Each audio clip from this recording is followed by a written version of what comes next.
आपका। मैं आपके साथ अनुराग सिंह। सवाल ये कि क्या प्रधानमंत्री नरेंद्र मोदी ने बंगाल विजय का फॉर्मूला सेट कर लिया है?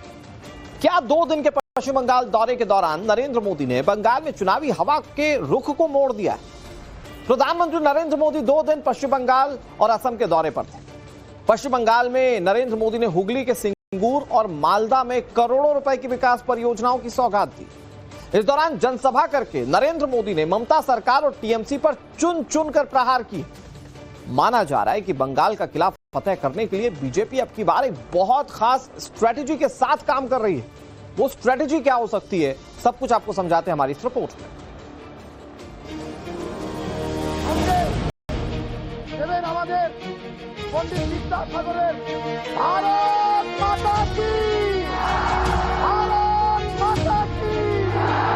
भारत माता की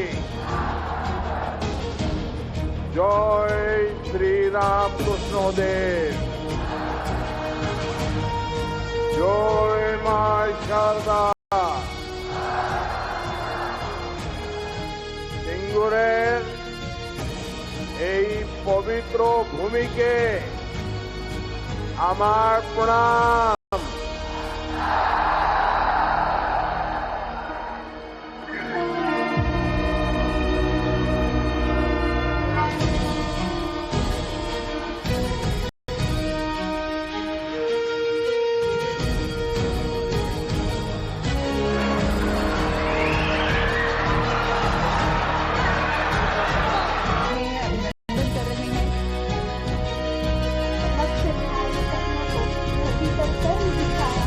2026 के पहले चुनाव में ही प्रचंड जीत वाला ट्रेलर दिखाया और आगे बंगाल में जो पिक्चर दिखेगी, पीएम नरेंद्र मोदी ने उसकी स्क्रिप्ट लिख दी है। 2026 में पश्चिम बंगाल जीतने के लिए मोदी शाह ने एड़ी चोटी का पूरा जोर लगा रखा है। सिंगूर का ये जन सैलाब, आप सभी का ये जोश, ये उत्साह, दूर दूर तक लोग ही लोग हैं। ये उत्साह, ये जोश पश्चिम बंगाल की नई कहानी बता रहा है। सभी एक ही भाव से, एक ही आस लेकर के आए हैं कि हमें असली परिवर्तन चाहिए। हर कोई 15 वर्ष के महाजंगल राज को बदलना चाहता है। बंगाल की सियासी जमीन पर कांग्रेस कहीं से भी फाइट में नहीं है। राहुल की पार्टी यहां नंबर 3 पर है। टॉप 2 में बीजेपी और तृणमूल कांग्रेस ही हैं। और मोदी ने बंगाल के लिए जो ब्लूप्रिंट तैयार किया, उसमें एक चीज क्लियर है कि बंगाल को दिल्ली में बैठे बैठे नहीं जीता जा सकता, सीधे ग्राउंड पर उतरना होगा। बीजेपी इसके लिए कमर कस चुकी है। अमित शाह काफी समय से एक्टिव है। अब तो बंगाल में मोदी की ऑफिशियल एंट्री भी हो चुकी है। कल से प्रधानमंत्री नरेंद्र मोदी बंगाल और असम के 2 दिन के दौरे पर रहे। आज नरेंद्र मोदी हुगली जिले के सिंगूर पहुंचे। सिंगूर में 830 करोड़ रुपए की कई विकास परियोजनाओं की आधारशिला रखी। जनसभा को संबोधित कर ममता सरकार पर पीएम नरेंद्र मोदी ने चौतरफा वार भी किया। बीजेपी ने नरेंद्र मोदी की इस रैली को परिवर्तन संकल्प रैली का नाम दिया और इस रैली में प्रधानमंत्री नरेंद्र मोदी आक्रामक दिखे, टीएमसी को घेरा, कानून व्यवस्था पर सवाल उठाए, घुसपैठियों को खदेड़ने का प्रण लिया, नमन किया, महिला सुरक्षा पर ममता सरकार पर आरोपों की बौछार कर दी। टीएमसी यहां घुसपैठियों को भांति भांति की सुविधाएं देती है। घुसपैठियों को बचाने के लिए धरने प्रदर्शन करती है। आप याद रखिए, टीएमसी को घुसपैठिए इसलिए पसंद है क्योंकि वो इनके पक्के वोट बैंक है। साथियों, समय आ गया है जब घुसपैठ को भी पूरी तरह रोकना होगा। काम आपका एक वोट कर सकता है, आपके वोट की ताकत है। आपका वोट ये सारे सपने पूरा करा सकता है। बीजेपी को दिया आपका एक एक वोट घुसपैठियों को भगा सकता है।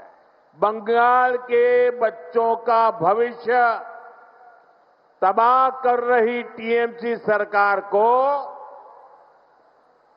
जाना चाहिए कि नहीं जाना चाहिए? जाना चाहिए कि नहीं जाना चाहिए? ये टीएमसी को भगाना चाहिए कि नहीं भगाना चाहिए? ये टीएमसी को हटाना चाहिए कि नहीं हटाना चाहिए? बंगाल को बचाना चाहिए कि नहीं बचाना चाहिए? नौजवानों का भविष्य बनाना चाहिए कि नहीं बनाना चाहिए? माताओं बहनों को सुरक्षा देनी चाहिए कि नहीं देनी चाहिए? क्या ऐसी टीएमसी सरकार को, बंगाल को सजा देनी चाहिए कि नहीं देनी चाहिए? साथियों, बंगाल की जनता ठान चुकी है। यहां के लोग टीएमसी की निर्मम सरकार को सबक सिखाने वाले हैं, ताकि यहां भी बीजेपी सरकार बने। इस दौरे के दौरान प्रधानमंत्री नरेंद्र मोदी ने वीडियो कॉन्फ्रेंसिंग के जरिए 3 नई अमृत भारत ट्रेनों को हरी झंडी दिखाई।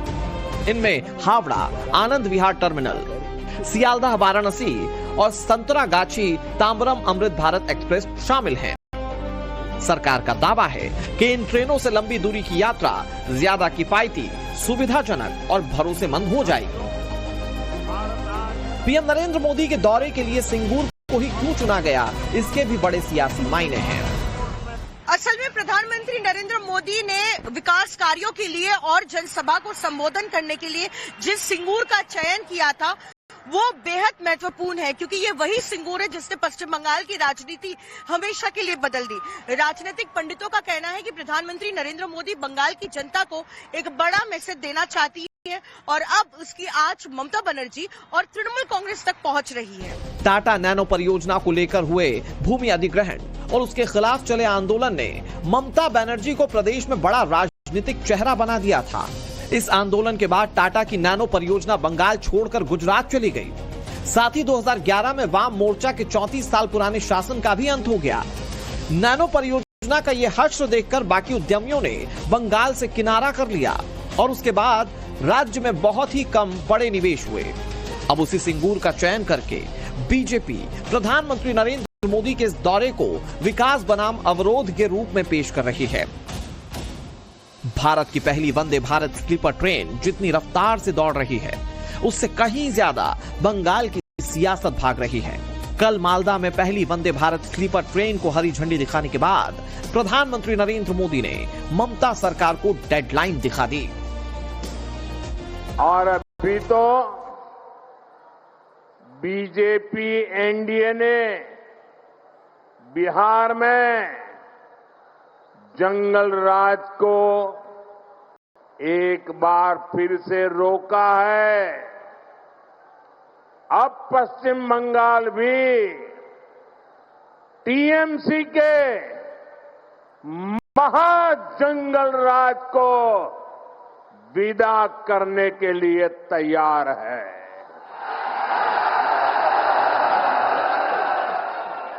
तैयार है ना? पक्का? तो मेरे साथ एक संकल्प लेंगे? संकल्प लेंगे? मैं कहूंगा पलटानो दोरकार, पलटानो दोरकार। आप कहेंगे चाय बीजेपी सरकार। पलटानो दोरकार, पलटानो दोरकार, पलटानो दोरकार। दोरकार, पलटानो दोरकार, पलटानो दोरकार। मालदा में पीएम नरेंद्र मोदी ने करीब 3,250 करोड़ रुपए की रेल और सड़क परियोजनाओं का उद्घाटन और शिलान्यास किया। उन्होंने हावड़ा गुवाहाटी वंदे भारत स्लीपर सहित 4 नई अमृत भारत ट्रेनों को भी रवाना किया। इसके जरिए बीजेपी जनता को संदेश दे रही है कि मोदी सरकार बंगाल में बुनियादी ढांचे को लेकर आक्रामक रणनीति अपना रही है। कल पश्चिम बंगाल से देश की पहली वंदे भारत स्लीपर ट्रेन प्रारंभ हुई है। बंगाल को करीब आधा दर्जन नई अमृत भारत एक्सप्रेस ट्रेनें भी मिली है। आज 3 और अमृत भारत एक्सप्रेस ट्रेनें शुरू हुई हैं। यानी पश्चिम बंगाल की रेल कनेक्टिविटी के लिए बीते 24 घंटे अभूतपूर्व रहे हैं। शायद गत 100 साल में 24 घंटे में इतना काम नहीं हुआ होगा। बंगाल उन चंद राज्यों में से एक है जहां बीजेपी अब तक सत्ता हासिल नहीं कर पाई। बंगाल में ममता के किले को ध्वस्त करने के लिए बीजेपी ने इस बार मेगा प्लान तैयार किया है। बंगाल की जनता के सामने बीजेपी मोदी की गारंटी को सबसे आगे रख रही है।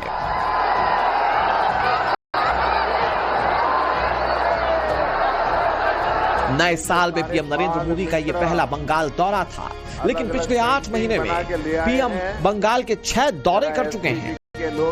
फैक्ट ये है कि नरेंद्र मोदी अपने पॉलिटिकल करियर के बेस्ट फॉर्म में चल रहे हैं और मोदी के तमाम विरोधी, फिर चाहे राहुल हो, अखिलेश हो, स्टालिन हो, ममता बनर्जी हो या कोई और, सब के सब आउट ऑफ फॉर्म हो चुके हैं।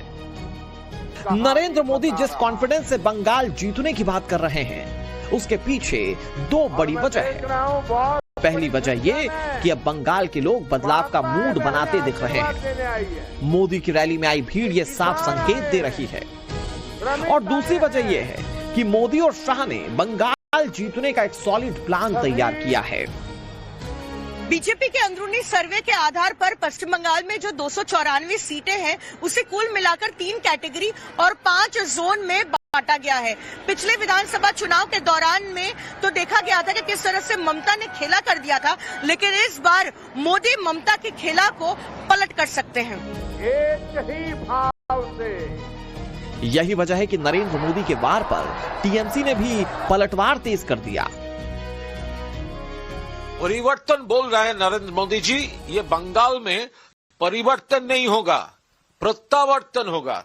फिर से ममता दीदी का सरकार 4th टाइम के लिए और विथ मोर देन 250 MLAs। जो उसका होमवर्क, प्रधानमंत्री जी का होमवर्क बहुत वीक है। एक रूटीन स्पीच दे रहा है, करप्शन का बात कर रहा है। कुछ बरस पहले जो लोगों को वीडियो दिखाकर भाजपा वो करप्शन का एलिगेशन वो लोग ले रहे थे, आज तो वो सब लोग बंगाल में आज का स्टेज में भी, असम में, महाराष्ट्र में, हर जगह पे जो लोग को भाजपा ने करप्ट बोल रहे थे, आज तो नरेंद्र मोदी जी का स्टेज में है, वॉशिंग मशीन में लेकर वहां पर बैठे हुए हैं। 2016 में बीजेपी के पास सिर्फ 3 सीटें थी, सिर्फ 10% वोट शेयर था। 2021 के विधानसभा चुनाव में बीजेपी 38% वोट शेयर्स के साथ 77 सीटों पर पहुंच गई। लेकिन 2024 के लोकसभा चुनाव में बीजेपी 2019 के 18 सीटों के मुकाबले 12 सीटों पर आ गई। 40% वोट शेयर से 39% वोट शेयर हो गया। तब से लेकर अब तक बीजेपी ने ममता बनर्जी को उनकी ही पिच पर काफी हद तक घेर लिया है और इसमें सबसे बड़ा रोल प्ले किया नरेंद्र मोदी ने। 2024 के लोकसभा चुनाव से लेकर अब तक हुए चुनाव में बीजेपी एनडीए का विनिंग स्ट्राइक रेट 73% है। 73% स्ट्राइक रेट का मतलब यह हुआ कि मोदी खुद भी जीतते हैं और पार्टनर को भी जिताते हैं। यही वजह है कि बंगाल दौरे के दौरान प्रधानमंत्री नरेंद्र मोदी ने डंके की चोट पर बंगाल जीतने का ऐलान भी कर दिया। बंगाल की हर दिशा में भारतीय जनता पार्टी के सुशासन की सरकार है। अब बंगाल में सुशासन की बारी है और इसलिए मैंने बिहार चुनाव की जीत के बाद ही कह दिया था, मां गंगा के आशीर्वाद से अब बंगाल में भी विकास की गंगा बहेगी और बीजेपी ये काम करके रहेगी। मोदी चुनाव दर चुनाव जबरदस्त परफॉर्म किए जा रहे हैं। हर चुनाव के साथ अपना स्ट्राइक रेट बढ़ाते जा रहे हैं। उससे सिर्फ बंगाल में उलटफेर होता नहीं दिख रहा, क्योंकि अगर 2026 में बंगाल निकाल लिया तो इस साल के बाकी चुनाव भी क्लियर हो ही जाएंगे। 27 में भी मोदी को रोकना मुश्किल हो जाएगा। अभिनंदन कर रहे हैं। 28 और 29 भी आसान हो जाएंगे। मतलब बंगाल से बीजेपी का रास्ता उत्तर प्रदेश और दिल्ली के लिए खुलेगा। Bureau report, times now Navbharat. बात अगली स्टोरी